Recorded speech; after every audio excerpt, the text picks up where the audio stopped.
Hello, welcome to Peyton Zoo. My name's Jo and I'm here today at our tiger enclosure with one of our big cat keepers, Cindy. So we're going to find out a bit more about our Sumatran tigers. So hi Cindy, so who have we got behind us here?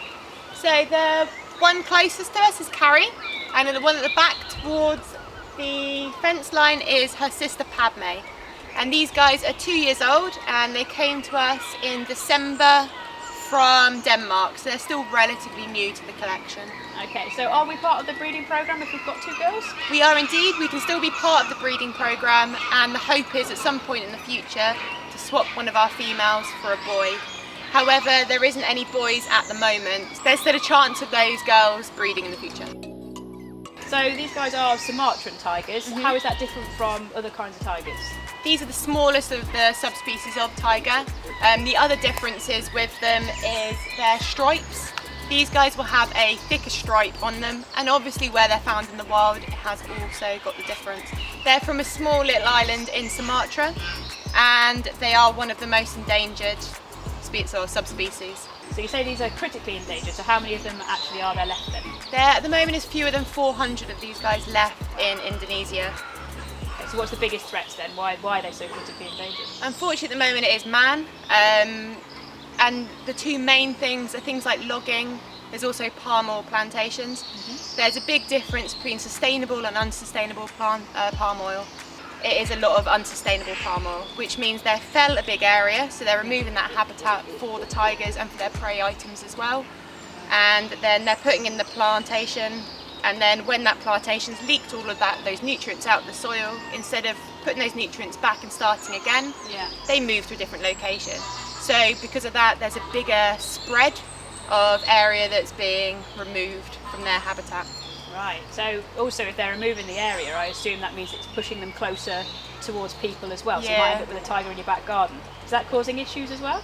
Yeah, there's a lot more human conflict between tigers, and that does lead to a lot more poaching as well. Okay, so they're poached quite a bit then, but are they protected? Is it illegal to be able to do that? It's illegal. There is a prison sentence if you're caught.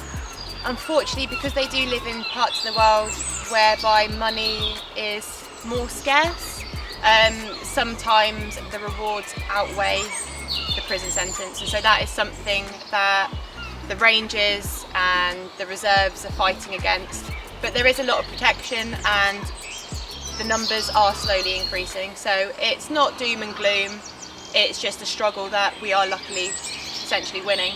And because these guys are part of the captive breeding programme, it means that collections such as here, many collections that are part of it, we're helping by making sure that they do not become extinct.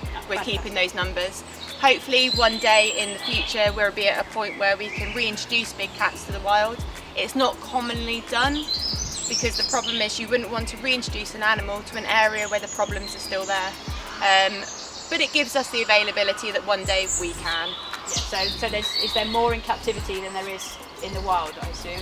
Yeah, and there's quite a lot in areas of America that are in captivity, depending if you meant as in private collections. In institutions such as Peyton, there are more that are captive. Fantastic. So let's go back to these girls because they are new at the collection. They are. Have they got quite distinct personalities? Yes, very, very much so. So the girl that's closest is Carrie. She's a lot more relaxed in respect to her sister. She's definitely the submissive of the two, which we found all quite interesting here because we got told it was the other way around. So they've changed since they've settled in, so it's nice to see their characters blossoming. At the back is Padme. For want of a better term, she's a little bit mardy. She's like a cat that's hangry all the time. This is something that we are working on, but she's definitely the most confident of the two.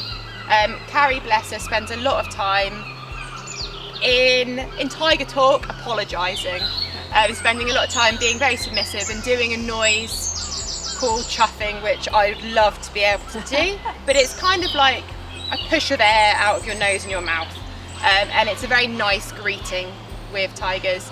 They also moan quite a lot.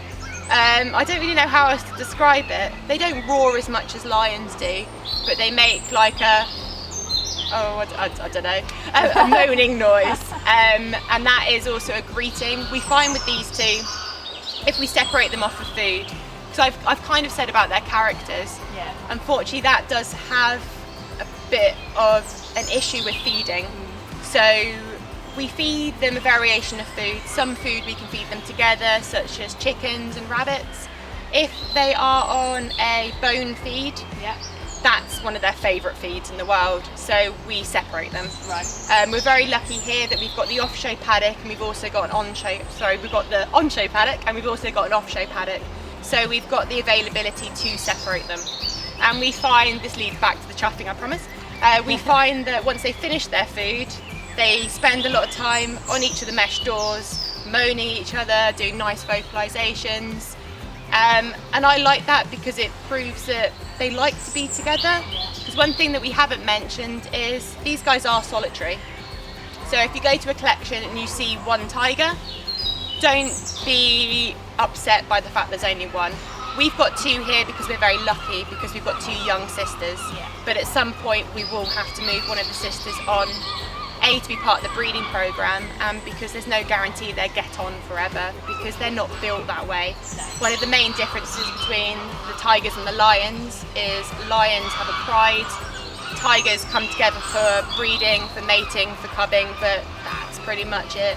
So we need to have the space to separate, which we're very, very fortunate here we do. Fantastic. So it just sounds like basic sibling rivalry, really. If there's Pretty two much, sisters. yes, yeah, there definitely is that way. And it is quite nice, really, that they do have those differences. Fantastic. Thank you very much, Cindy. No problem at all. So I hope you enjoyed hearing a bit more about our Sumatran tigers from Cindy, and I hope we'll see you again soon. Thank you.